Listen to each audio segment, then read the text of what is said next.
Halo, di video kali ini saya akan menjelaskan mengenai pengantar manajemen keuangan. Jadi tujuan dari bab ini adalah untuk memberikan uraian singkat mengenai manajemen keuangan. Jadi kalau kita bicara mengenai manajemen keuangan, ada 3 bidang yang saling berhubungan, yaitu pasar uang dan pasar modal, kemudian ada investasi, kemudian ada manajemen keuangan. Jadi kalau kita bicara tentang pasar uang dan pasar modal, apa sih sebenarnya pasar uang? Pasar uang adalah pasar yang memperdagangkan instrumen investasi atau instrumen keuangan di jangka waktu yang lebih pendek. Kemudian pasar modal adalah pasar yang memperdagangkan efek yang lebih panjang antara 1 sampai 5 tahun. Jadi kalau kita bicara keuntungan, pasar uang ini lebih menawarkan keuntungan jangka pendek dan juga tingkat keuntungan yang lebih rendah daripada jika kita berinvestasi di pasar modal. Kemudian ada investasi di sini. Apa itu investasi? Investasi adalah kegiatan penempatan dana pada satu atau lebih dari satu jenis aset selama periode tertentu dengan tujuan mendapatkan hasil atau peningkatan nilai. Jadi kalau seseorang ingin berinvestasi di pasar modal, maka di pasar uang atau pasar modal itu namanya adalah investasi ya. Jadi kalau seseorang ingin meletakkan uangnya atau menyetorkan uangnya ke pasar uang atau pasar modal, itu namanya adalah investasi. Kemudian apa hubungannya dengan manajemen keuangan? Jadi manajemen keuangan adalah segala aktivitas perusahaan yang berkaitan dengan usaha untuk mendapatkan pendanaan yang diperlukan dengan biaya minimal dan syarat-syarat yang paling menguntungkan, serta usaha untuk menggunakan dana tersebut seefisien mungkin. Selain itu, kegiatan manajemen ini juga bertujuan untuk mencari dana ya. Jadi mengelola dana maupun aset-aset yang dimiliki oleh perusahaan untuk dimanfaatkan pada hal-hal atau kegiatan yang membantu tercapainya tujuan utama perusahaan atau profit.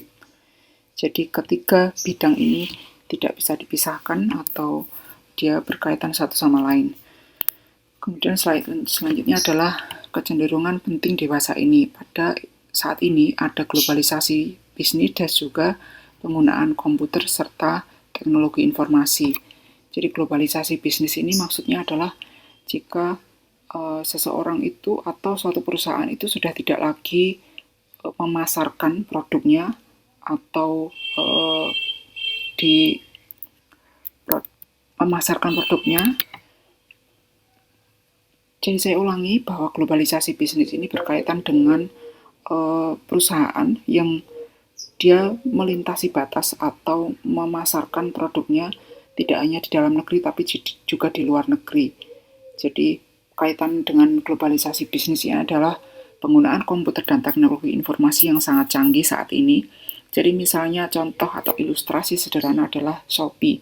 Jika kita bicara tentang Shopee atau Tokopedia atau Bukalapak, itu adalah e-commerce yang merajai dunia perdagangan online saat ini, paling tidak ada di Asia. Jadi kalau seperti Shopee, itu orang sudah bisa memasarkan produknya di luar negeri, seperti ke China atau mungkin ke Malaysia atau bisa juga ke Singapura. Jadi tidak hanya di dalam negeri tapi juga di luar negeri. Itulah namanya globalisasi bisnis. Jadi kalau di globalisasi bisnis ini yang paling penting adalah penggunaan komputer dan teknologi informasi yang semakin canggih sehingga dalam kurun waktu yang singkat orang bisa sekali klik itu langsung bisa membeli barang dari luar negeri untuk kemudian diterima oleh si pembeli itu di negeri lain seperti itu. Kemudian tugas-tugas staf keuangan adalah memperoleh dana untuk perusahaan, kemudian menggunakan dana tersebut untuk memaksimalkan nilai perusahaan. Jadi perusahaan, kalau kita bicara tentang perusahaan yang secara luas, itu ada yang di Indonesia itu namanya adalah perseroan terbatas atau PT. Itu adalah perusahaan-perusahaan yang publish atau go public di Bursa Efek Indonesia atau di capital market istilahnya ya. Jadi tugas-tugas staf keuangan yang ada di perusahaan atau perseroan terbatas itu adalah untuk memperoleh dana dari orang-orang atau dari individu ataupun perusahaan yang ingin atau tertarik menyetorkan dananya, kemudian staf keuangan tersebut akan menggunakan dana tersebut untuk memaksimalkan nilai perusahaan. Jadi ini adalah peranan keuangan dalam organisasi bisnis. Di sini Anda lihat ada dewan direksi, kemudian ada presiden direktur, ada juga wakil direktur keuangan, wakil direktur produksi. Di sini juga ada departemen pajak, kemudian akuntansi keuangan, akuntansi biaya, direktur penganggaran modal, manajemen persediaan, dan manajemen kredit. Jadi ini susunannya sepertinya tidak begitu berbeda antara satu perusahaan dan perusahaan yang lain. Jadi intinya adalah staf-staf keuangan ini adalah untuk bertugas untuk mendapatkan memperoleh dana untuk perusahaan yang kemudian dana tersebut akan digunakan untuk memaksimalkan nilai perusahaan yang dia pimpin. Kemudian ada organisasi bisnis, ada 3 bentuk utama organisasi bisnis, yaitu perusahaan perorangan, persekutuan, dan perseroan. Jadi kalau perusahaan perorangan itu mudah, dia itu hanya terdiri dari 1 orang atau lebih, yang tidak begitu banyak ya. Jadi orang tersebut bertanggung jawab sepenuhnya terhadap kelangsungan perusahaan perorangan tersebut. Jadi kalau ada kebangkrutan, maka dia juga bertanggung jawab secara langsung di situ. Kemudian ada persekutuan, itu biasanya antara dua perusahaan atau lebih, atau 2 orang atau lebih. Kemudian ada perseroan di Indonesia yang paling banyak, atau bukan paling banyak ya, yang mendapatkan perhatian lebih sering dari pemerintah itu adalah perseroan terbatas. Jadi perseroan ini adalah perusahaan-perusahaan yang go public di Bursa Efek Indonesia atau di Indonesia Capital Market. Kemudian keunggulan dari perseroan. Jadi apa sih keunggulan dari perseroan terbatas atau perusahaan-perusahaan yang go public di Capital Market Indonesia? Yaitu adalah sebagian besar bisnis dijalankan dalam bentuk perseroan. Kemudian bentuk perseroan ini mampu memaksimalkan nilai perusahaan. Kemudian ada juga nilai maksimal perseroan lebih besar dibandingkan dengan nilai maksimal dari bentuk-bentuk bisnis yang lain. Jadi karena bentuk perseroan ini mempunyai kapitalisasi yang besar ya, sehingga dia itu nilai maksimal perseroan itu jika dibandingkan dengan bentuk bisnis seperti bentuk bisnis perseorangan atau persekutuan, itu nilainya lebih besar. Kemudian ini adalah tujuan utama manajemen. Tujuan utama manajemen yang kalau tadi adalah staf keuangan ya, kalau ini tujuan utama manajemen secara luas itu adalah memaksimalkan kekayaan pemegang saham. Caranya bagaimana? Caranya adalah memaksimalkan harga saham perusahaan. Jadi staf-staf keuangan tersebut yang saya sebutkan tadi sebelumnya adalah untuk memperoleh dana, kemudian dana tersebut digunakan untuk memaksimalkan kekayaan pemegang saham melalui maksimasi atau memaksimalkan harga saham perusahaan yang nantinya akan berimbas atau mempunyai impact, yaitu meningkatkan kesejahteraan sosial dari para pemegang saham yang secara luas lagi akan meningkatkan kesejahteraan sosial masyarakat secara luas. Kemudian ada agen di sini berada di antara 2 hubungan penting, yaitu antara pemilik perusahaan dan manajemen, kemudian antara manajer yang bertindak atas nama pemegang saham dan pemberi kredit. Jadi ada agen di sini ya. Jadi kalau agen di Indonesia, di perusahaan Indonesia adalah perusahaan sekuritas. Jadi security management atau security company, atau dalam bahasa Indonesia adalah perusahaan sekuritas. Itu adalah agen antara pemilik perusahaan dengan dengan masyarakat atau dengan manajemen di sini. Kemudian ada juga di sini disebutkan cara-cara memotivasi manajer. Di sini adalah lingkupnya adalah manajemen keuangan, jadi manajer keuangan. Cara-caranya adalah kompensasi manajemen yang terstruktur dengan tepat, kemudian ada intervensi langsung oleh pemegang saham, kemudian ada ancaman pengambil alihan, kemudian ada ancaman PHK. Jadi kenapa kompensasi manajemen yang terstruktur dengan tepat itu dapat memotivasi manajer? Jadi kompensasi itu adalah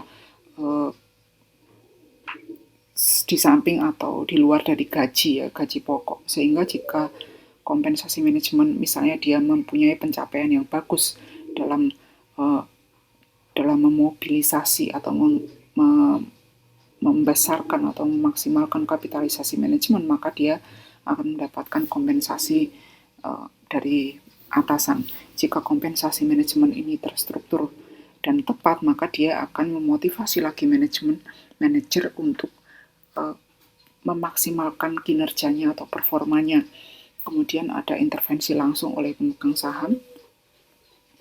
Jadi kalau manajer itu kurang bagus, misalnya kurang baik kinerjanya, maka pemegang saham bisa mengintervensi langsung dengan surat teguran atau dengan rapat umum pemegang saham, seperti itu. Kemudian ada ancaman pengambil alihan. Jadi ancaman pengambil alihan ini adalah jika manajer itu tidak mempunyai kinerja yang sesuai dengan apa yang diharapkan oleh para pemegang saham, maka bisa menggunakan cara ini untuk memotivasi manajer. Kemudian ada ancaman PHK. Jika manajer tidak berkinerja atau tidak melakukan tugasnya dengan baik, maka bisa dengan ancaman PHK supaya bisa memotivasi manajer untuk berbuat lebih lagi untuk perusahaan, untuk kebaikan perusahaan di sini. Kemudian ada harga saham. Harga saham perusahaan ini adalah topik ini adalah masih awal-awal ya. Jadi apa itu faktor-faktor penentu dari harga saham perusahaan, yaitu adalah arus kas yang dibayarkan kepada pemegang saham, kemudian ada penentuan waktu arus kas, kemudian ada risiko. Jadi apa itu arus kas yang dibayarkan kepada pemegang saham? Jadi dia itu juga menentukan harga saham dari perusahaan tersebut. Jadi kalau misalnya arus kas perusahaan sedang tidak baik-baik saja, atau perusahaan sedang ada masalah, maka arus kas itu tidak begitu lancar mungkin, maka dia akan mempengaruhi harga saham ini. Kemudian penentuan waktu arus kas. Jadi dia itu juga menentukan harga saham. Jadi misalnya penentuan waktu, misalnya waktunya sedang resesi ekonomi atau sedang sedang di akhir tahun atau di awal tahun, di momen-momen tertentu, maka arus kas di waktu-waktu ini juga akan memberikan efek atau dampak kepada harga saham perusahaan. Kemudian ada risiko juga. Jadi apa saja risiko yang dihadapi oleh perusahaan itu, maka dia akan menjadi faktor penentu di harga saham perusahaan tersebut. Jadi misalnya risiko-risiko kompetisi atau risiko pengambil alihan, misalnya ada ancaman akuisisi dari perusahaan lain, maka itu akan mempengaruhi harga saham tersebut. Kemudian ada faktor di sini disebutkan juga ya, ada faktor-faktor utama yang mempengaruhi harga saham di sini, yaitu ada kendala eksternal, itu undang-undang antitrust, kemudian ada peraturan lingkungan, ada peraturan tentang keamanan produk dan tempat kerja, kemudian semua ini ya, kebijakan bank sentral. Jadi semua ini mempengaruhi harga saham. Kemudian ada juga keputusan kebijakan strategis yang dikendalikan oleh manajemen yang bisa mempengaruhi harga saham. Yang pertama itu adalah jenis produk atau jasa yang diproduksi, kemudian ada metode produksi yang digunakan, ada pula di sini upaya penelitian atau pengembangan atau research and development, kemudian ada penggunaan alternatif relatif pembiayaan dengan hutang. Ada kebijakan dividen dan juga yang lain-lain, pastinya banyak sekali ya, yang kemudian dua faktor ini akan berimbas kepada tingkat aktivitas ekonomi dan pajak perusahaan. Arus kas yang diharapkan, penetapan waktu arus kas, risiko arus kas yang diterima, yang kemudian berdampak pada kondisi pasar saham, dan secara spesifik adalah harga saham itu sendiri. Kemudian penentu tingkat dan risiko arus kas. Di sini sudah saya sebutkan tadi bahwa ada lingkungan keuangan, ini antaranya adalah kebijakan bank sentral, kemudian kompetisi, semuanya memberikan dampak kepada tingkat dan risiko arus kas. Kemudian ada investasi pembiayaan, itu juga jadi investasi pembiayaan ini bisa dimaksudkan di sini adalah bisa jadi hutang ya, suatu perusahaan yang berhutang untuk untuk perusahaannya itu bisa disebut sebagai investasi pembiayaan karena hutang itu nanti akan digunakan untuk memperluas atau ekspansi perusahaan itu sendiri. Kemudian di sini ada keputusan atau kebijakan dividen yang dibuat oleh manajer keuangan, itu dia memberikan dampak kepada tingkat dan risiko arus kas. Jadi seperti apa kebijakannya, apakah kebijakan itu dividen akan dibayarkan setahun sekali atau 2 tahun sekali atau diberikan pada saat perusahaan tidak baik-baik saja, seperti apa, itu juga akan menjadi penentu dari tingkat dan risiko arus kas. Sekian bab kali ini. Ini adalah halaman terakhir dari bab pengantar keuangan. Terima kasih.